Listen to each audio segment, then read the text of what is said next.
तुम्हारा चेहरा देखकर मुझे एहसास हुआ है कि मैं भी बूढ़ा हो चुका हूँ। दलाई लामा के मुंह से ये शब्द निकले जब साल 2017 में वो उत्तर पूर्व भारत के दौरे पर थे। यहाँ उनकी मुलाकात हुई नरेंद्र चंद्र से और 79 साल के नरेंद्र का चेहरा देखते ही दलाई लामा को 1959 का मार्च महीना याद आ गया, जब वो चीन के सैनिकों से बचते बचाते भारत में एंटर हुए थे। वो वक्त और तवांग में उन्हें रिसीव किया था भारतीय सैनिकों ने। नरेंद्र में इन्हीं सैनिकों में से एक थे। Brought to you by Kuku FM. Download the app now. नमस्कार, मेरा नाम है निखिल और आप देख रहे हैं तारीख, जिसमें हम सुनाते हैं आज की तारीख से जुड़ी भारत की ऐतिहासिक कहानियां। आज 31 मार्च और इस तारीख का संबंध है तिब्बती धर्मगुरु दलाई लामा से। शुरुआत से पहले आपको बता दें कि तारीख के इस एपिसोड के साझेदार हैं कुकू एफएम ऐप, जो लाए हैं ललन टॉप के दर्शकों के लिए एक खास ऑफर। कुकू एफएम ऐप का प्रीमियम सब्सक्रिप्शन लेने वाले पहले 250 लोगों को मिलेगा 50% का डिस्काउंट। इसके लिए आपको इस्तेमाल करना है LT50 ये कोड।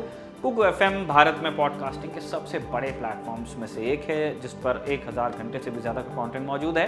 साथ ही इस ऐप पर आपको मिल जाएंगी जाने माने वर्ल्ड लीडर्स की जीवनियाँ, आत्मकथाएं, ढेरों उपन्यास और कई तरह की ऑडियो बुक्स भी। याद रखिए LT50 ये कोड पहले 250 सब्सक्रिप्शंस पर ही लागू होगा। बाकी जानकारी के लिए आप हमारा डिस्क्रिप्शन चेक कर सकते हैं, जो इस वीडियो के नीचे लगा हुआ है। 1959 का बसंत, शनिवार आधी रात जॉन ग्रीनी के घर एक घंटी बजी। ग्रीनी अमेरिका के मैरीलैंड राज्य में रहते थे और यहीं एक सबर्बन इलाके में उनका घर था। ग्रीनी ने अपनी बीवी से माफ़ी मांगते हुए नाइट स्टैंड की तरफ हाथ बढ़ाया। फ़ोन के दूसरी तरफ से एक आवाज़ आई, आप आ गया है। ग्रीनी उठकर अपने बेड के सहारे बैठ गए। कुछ सोच विचार करने के बाद बिस्तर से उठे और दफ्तर की ओर निकल दिए। मैरीलैंड के छोटे से कस्बे में रहने वाले ग्रीनी अपने पड़ोसियों के लिए सिर्फ एक सरकारी मुलाजिम थे, लेकिन उन्हें नहीं पता था कि ग्रीनी दरअसल CIA में काम करते थे। ग्रीनी CIA की एक यूनिट तिब्बत टास्क फोर्स का हिस्सा थे। तब अमेरिकी जनता और आम लोगों को तिब्बत का कुछ अता पता नहीं था। ग्रीनी के काम को भी कोई खास तवज्जो मिलती नहीं थी। CIA में मिशन पिग्स ऑफ बे की तैयारी चल रही थी और क्यूबा अमेरिका के लिए तिब्बत से कहीं ज्यादा मायने रखता था उस समय। 1959 के उस शनिवार रात ग्रीनी के लिए सब कुछ बदल गया। अगले कुछ हफ्ते में पूरा अमेरिका, पूरी दुनिया तिब्बत से वाकिफ होने वाली थी। ऑपएम शॉर्ट फॉर्म था ऑपरेशन इमीडिएट। CIA में तब ये अर्जेंट ऑपरेशन की सेकंड हाईएस्ट कैटेगरी हुआ करती थी। ग्रीनी के पास ये संदेश आया था तिब्बत से, जहां CIA ट्रेंड गुरिल्ला लड़ाके दक्षिणी तिब्बत में चीनी फोर्सेस से संघर्ष में जुटे हुए थे। ग्रीनी ने तुरंत एक केबल तैयार कर भारत भिजवाया। मैसेज भारत में एक केबल पहुंचा प्रधानमंत्री नेहरू के पास। इस केबल में परमिशन मांगी गई थी, किस चीज की? दलाई लामा के भारत की सीमा में दाखिल होने की। 1949 में तिब्बत पर चीन ने आक्रमण कर दिया था। 1951 में दोनों देशों के बीच एक समझौता हुआ, जिसके तहत तिब्बत में दलाई लामा की सरकार तो कायम रही, लेकिन चीनी आधिपत्य के तले। धीरे धीरे चीन ने और दखल देना शुरू किया। कहने को दलाई लामा के 2 महल थे, एक सर्दियों का और एक गर्मियों का, लेकिन कहीं भी आज़ादी नहीं थी। सब कुछ चीन के आदेश पर चलता था। इसीलिए तिब्बत में भी विद्रोह भड़कने लगा और उसे दबाने के लिए चीनी सैनिक हर समय तिब्बत में मौजूद रहते थे। कैलेंडर में 10 मार्च 1959 की तारीख थी, जब चीन के जनरल झांग चिनवू ने दलाई लामा को एक निमंत्रण भेजा। इतने तनाव के बीच किस चीज का निमंत्रण था ये? दरअसल निमंत्रण की आड़ में एक साजिश थी। जनरल झांग चिनवू ने एक नृत्य प्रदर्शन का आयोजन किया था, लेकिन निमंत्रण के साथ एक शर्त रखी थी।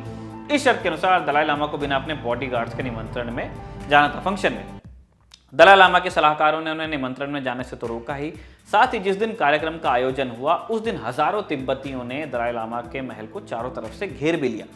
इन लोगों को यह डर था कि कहीं चीनी फौज दलाई लामा को अगवा न कर ले। इसके बाद दलाई लामा के सहयोगियों ने उन्हें सलाह दी कि उन्हें तिब्बत से निकल जाना चाहिए। सवाल था कि चीनी सिपाहियों की आंख में धूल झोंक कर निकला कैसे जाए, और निकले तो फिर जाए कहाँ?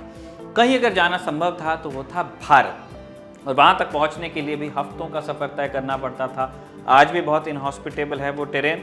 उस वक्त की बात सोचिए, 1959 17 मार्च की रात दलाई लामा के समर पैलेस में मंत्रणा चल रही थी।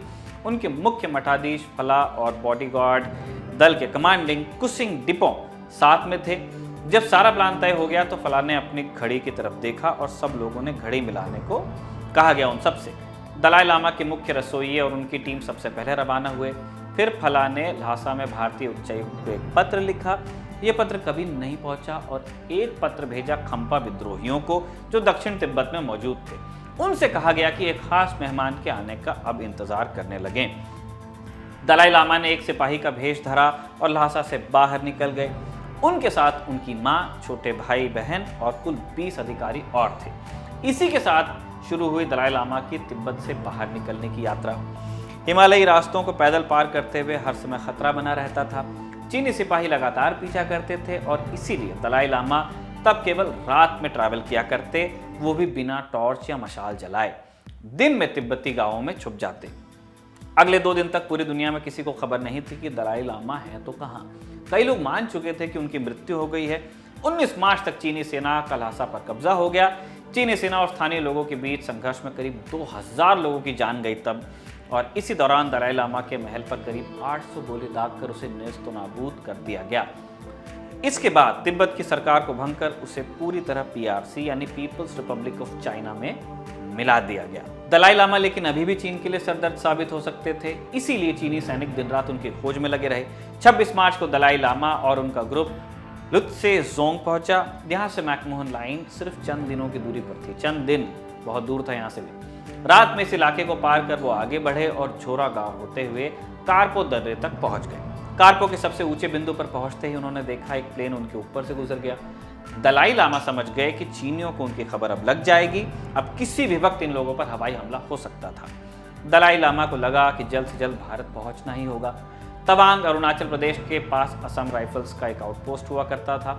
सरकार ने यहां अधिकारियों को भेजकर निर्देश दिया कि दलाई लामा को सम्मानजनक रूप से भारत में घुसने दिया जाए, एंटर होने दिया जाए। और आज ही के दिन यानी 31 मार्च 1959 को दलाई लामा भारत में दाखिल हुए। यहाँ भारतीय अधिकारियों ने उन्हें प्रधानमंत्री नेहरू का टेलीग्राम दिया।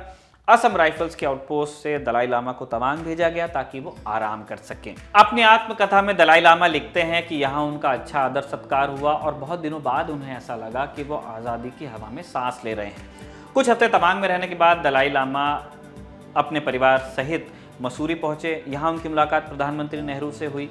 दलाई लामा ने नेहरू से 8000 तिब्बती शरणार्थियों को भारत आने देने की मंजूरी मांगी।